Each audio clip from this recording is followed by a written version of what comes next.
안녕하세요. 흥이 넘치는 흥마입니다.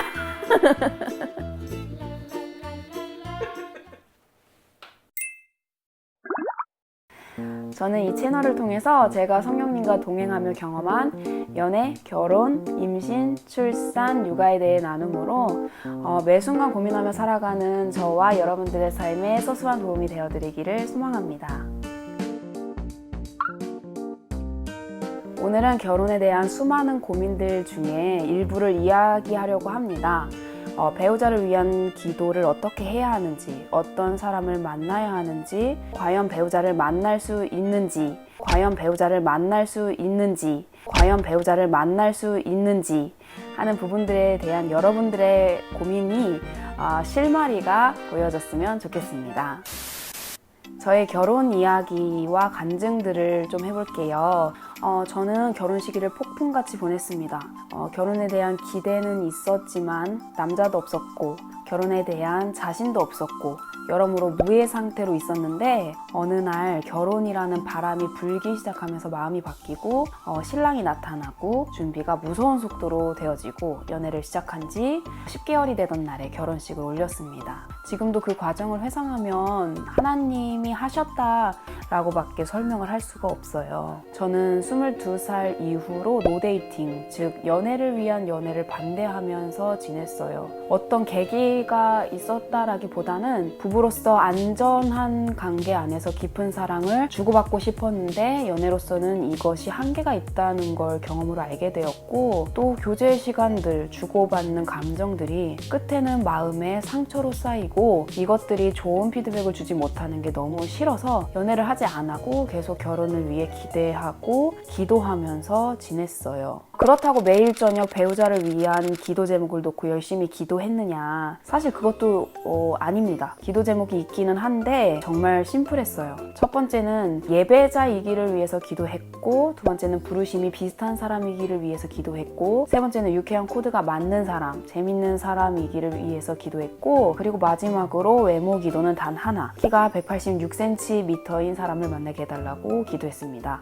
이게 또 재밌는 간증이 있는 게 제가 키가 186cm인 사람을 정말 어렸을 때부터 좋아했어요. 제 취향인데 약간 곰 같은 사람이 이상형이었습니다. 근데 제가 대학을 졸업하고 얼마 안 됐을 때 하나님이 갑자기 이 부분에 대해서 말씀하셨어요. 뜬금없고 앞뒤 없이 제 동생에게 말씀을 하셨고 제 동생이 너무 어이없다는 말투로 언니 183cm가 신발을 신으면 186cm래 하나님이 라고 했습니다. 그때 너무 웃기기도 했고 그게 또 납득이 되더라고요. 그래서 그때부터는 186이나 183이나 비슷한 느낌으로 저에게 다가왔습니다. 훗날 제 신랑에게 처음으로 저 사람이 내 배우자인가? 라는 어떤 흐릿한 마음이 들 때 물어봤습니다. 오빠 키가 어떻게 되세요? 그랬더니 제 신랑이 해맑게 183cm야 라고 대답했습니다. 요즘 진짜 제 삶을 되돌아보면서 제일 많이 느끼는 것들 중 하나가 하나님이 진짜 웃긴 걸 좋아하시는구나. 정말 그 과정들이 너무 재밌고 하나님의 섬세하신 그 인도하심을 느낄 수가 있습니다. 근데 배우자를 위한 조건이 참 위험한 게 좋은 사람을 놓칠 수 있는 사람의 판단들이 될 수가 있습니다. 배우자를 위한 기도 제목이나 조건은 그 사람과 교제할 때 그 사람의 모습으로 완성되어 있을 수도 있고 때로는 10년 뒤에 완성됐을 수도 있고 죽기 전에 완성될 모습일 수도 있기 때문에 저는 그 완벽한 기준으로 배우자를 선택하거나 기다리는 것은 자칫 그냥 홀로 되시거나 또는 최고의 예비된 사람을 놓칠 수 있다고 생각합니다. 하나님은 무엇보다 우리의 마음과 선택을 존중해 주시기 때문에 우리가 우리의 마음으로 선택하기보다는 하나님의 뜻을 묻고 그것을 따라가는 것이 제일 좋은 방법인 것 같아요. 저도 배우자를 위한 기준이 있었고 나름의 상한선들이 있었습니다. 그래서 저희 신랑이 교회 오빠였는데 정말 남자로 1%도 보이지 않았고 제가 심지어 별로 좋아하지도 않았었어요. 왜냐면 제 기준에 못 미치는 것들이 보였었고 내 배우자가 아니라는 판단을 제가 이미 해버렸었기 때문에 저한테는 남자가 아니었어요. 그래서 안 멋있고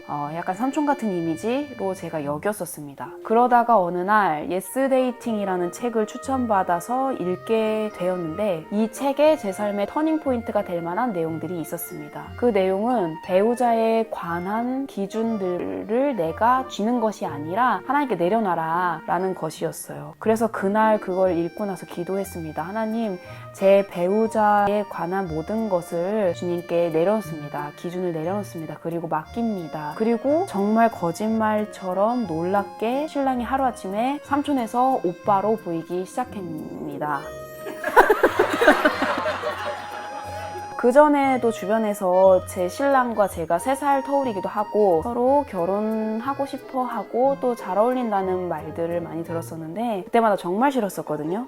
근데 그날부터는 거짓말처럼 그럴까? 하는 마음이 들기 시작하더라고요. 그러면서 한 2주 정도 천천히 지켜보는데 그 사람의 장점들이 보이기 시작했어요. 그리고 2주 정도 지났을 때 저희 담임 목사님께 저녁 10시에 전화를 걸어서 이 상황들을 보고했습니다. 그때 목사님이 정말 안타깝다는 목소리로 그래, 정말 그 형제가 너를 좋아했으면 좋겠다. 이 말은 네가 아무리 확신이 있어도 서로가 좋아하지 않으면 소용이 없다는 뜻이었겠죠? 그런데 정말 놀라운 일이 벌어졌습니다. 저는 이게 어떤 영적인 권위자에게 제가 이야기를 하고 또 축복의 말과 기도를 받은 것이 이 문을 열었다라는 생각을 하는데요. 저녁 10시에 목사님하고 통화를 하고 새벽 2시에 갑자기 교회 오빠에게 고백을 받고 교제하고 싶다는 제안을 받았습니다.